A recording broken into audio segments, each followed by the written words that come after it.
All right, so we're diving into some seriously cool stuff today. Samurai armor. Oh, yeah. You know, I've always been fascinated by it. The look, the history, and the sources you sent over. hmm I mean, packed with fascinating details. So we're going to try to unpack some of that today. 10 surprising things about samurai armor that you might not know. Right, because it really is so much more than just, protection on the battlefield. Yeah, exactly. Like when you think about armor, you kind of think of it as being like mass produced. Right? Yeah. Everyone's got the same The thing. standard issue. Right. But the sources were saying that for high-ranking samurai, it was totally different. Oh, yeah. Completely custom made. Wow, so each suit was unique. Totally. And it was a way for them to, express their personality and their status. So it's like a, what do you call those? Like a bespoke suit, hmm but made of metal? Yeah, exactly. But with way more history and symbolism woven into every piece. That's so cool. And speaking of symbolism, the colors are something I always think about. Like when I picture samurai armor, I always see like that fiery red, like the Takeda clan or the Turk clan. Right. But the sources mentioned that the colors weren't just about, looking fierce. It was way more nuanced than that. Absolutely. The colors could represent different things like clan affiliations, personal beliefs, So interesting. sometimes even battlefield strategy. So like red wasn't the only popular color. Oh, no, not at all. Black was a big one, too. The Thakura clan, for example, they loved black, Hmm. represented power, authority. That makes sense. And then there was this thing about like modern samurai armor. They called it tosegusoku, I think. Yeah, Toshibusoku. That came about around the mid-16th century. So like halfway through the Sengoku period, crazy time to be alive. Hmm. Why the change? While warfare was changing, things were getting more intense, larger battles, samurai needed armor that was, more practical. So like less about looking fancy, more about actual protection. Exactly. They needed to be able to move more freely on the battlefield, be more effective. Makes sense. So what was different about this tosegusoku?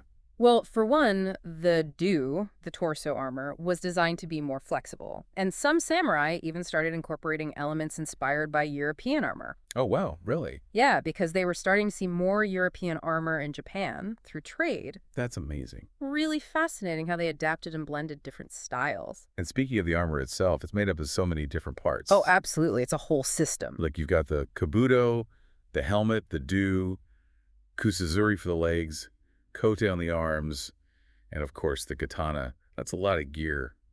What would it have felt like to wear all that? Well, it would have been heavy, for sure. But also, empowering, intimidating. Imagine the sound of all those plates clanking together as a samurai walked. Wow, yeah. The kuzazuri, those plates protecting the thighs, would have moved with every stride.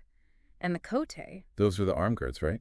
Yeah, the arm guards. They were made with layers of lacquered leather and metal plates, flexible enough for sword fighting and archery. Wow. Oh. So much thought went into every detail. Absolutely. It's amazing, the craftsmanship. And those helmets, the kabuto, I mean, they're so iconic with those elaborate crests on top. Yeah, the May Day, they were like family emblems, a way to identify warriors on the battlefield. So it's like, hey, I'm with this clan, don't mess with us. Basically. But they weren't just for show. The kabuto also had some really clever features.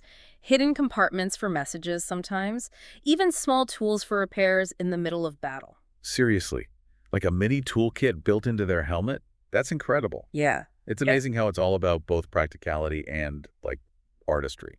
Absolutely. And the materials they used? Oh, yeah. The sources mentioned leather, iron, steel, of course, but also wool, cotton, even silk. Silk was a big one, especially for the elite armor. It was believed to have spiritual significance, warding off evil spirits. Whoa! So it wasn't just about looking fancy. No, not at all. It added another layer of protection, a spiritual dimension. That's really interesting. I wonder, though, all that detail, all those materials, Yeah. didn't it make the armor heavy and kind of clunky? Well, it could. Some historians argue that, yeah, sometimes the emphasis on aesthetics came at the expense of practicality. I guess that makes sense. But samurai trained rigorously. They were expected to be able to move and fight effectively in their armor, no matter how ornate it was. Yeah, that makes sense. I guess it's like anything, you get used to it. Right. You know what else I always found fascinating? Those menpo masks. Oh, yeah. I remember seeing one at a museum once, and it totally creeped me out. Haha. They can be pretty intimidating. They look so fierce. But what was their purpose, besides just scaring the enemy. Well, they did protect the face, of course. But yeah, the intimidation factor was definitely a big part of it. Like psychological warfare? Exactly. Some menpo even had, like, grotesque expressions designed to unnerve opponents. Oh, man. I wouldn't want to face someone wearing one of those in battle. So we've talked about swords, arrows, but what about guns? Yes. Firearms. That was a game changer. The sources mention that firearms started showing up in Japan around the 16th century. Yep. And it really shook things up in terms of warfare. Traditional armor, designed to protect against swords and arrows, wasn't as effective against bullets. Yeah, I can imagine. So what do they do? They adapted. Samurai started wearing lighter armor, more bullet-resistant. Like that Tosei Gusoku we talked about earlier. Exactly. So fascinating how they were constantly evolving their armor to match the changing times. And then, of course, the Edo period comes along. Peaceful times, no more battles. What happened to the samurai armor then? It became a symbol of status, heritage, family pride. Like a family heirloom. Exactly, something to be passed down through generations. Yeah. And armorers during the Edo period, they really focused on artistry, high-quality materials. So the armor from that period is even more beautiful and elaborate. Oh, absolutely, works of art, and they tell us so much about the culture of that time.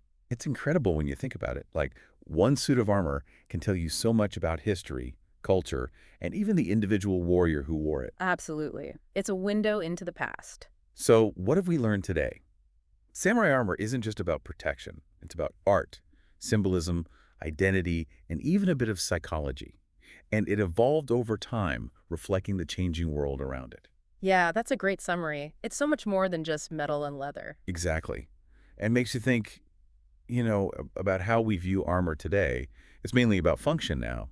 But samurai armor reminds us that it can be so much more than that. It's a reminder that even the most practical things can be beautiful, meaningful, and deeply personal. Well said.